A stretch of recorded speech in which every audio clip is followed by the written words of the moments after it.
Hello student, ছাত্রমিত্র mathematics.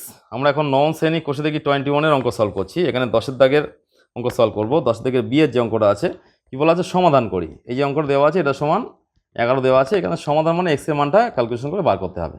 তাহলে যেহেতু এখানে বেজে দেখো সবার 8 আছে, এখানে 4 আছে, এখানে 2 আছে, আর পাওয়ারটা সবার এক্স আছে। তাহলে এই পাওয়ারটা যেহেতু সমান আছে সেটাকে বেজে নিয়ে আসার জন্য 1/, করা হয়েছে প্রতিটাকে। করলে বেসটা পাওয়ারে যাচ্ছে, পাওয়ারটা বেজে আসছে। এটা সমান 11। 8টাকে ভাঙলে 2 টু দি পাওয়ার কিউব, 4টাকে ভাঙলে 2 স্কোয়ার, 2টা এখানে বসে যাচ্ছে। এখানে পাওয়ারে 3 থাকলে সেটা বাম দিকে আসে লগের নিয়ম অনুযায়ী, মানে এখানে পাওয়ারটা যেটা থাকবে সেটা বাম দিকে আসে।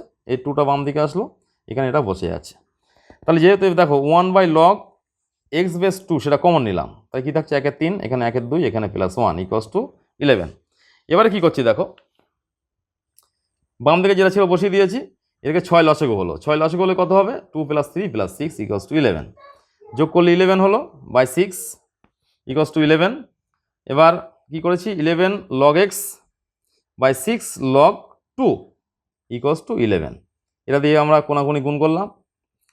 এবার log x = যে লগের যে সূত্র আছে সেই সূত্র অ্যাপ্লাই করলাম। log x = log 2 to the power 6।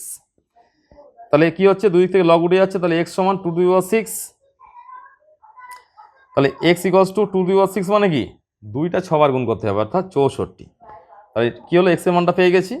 নির্ণয়ের সমাধান x = কত, 64। নির্ণয়ের সমাধান x = 64।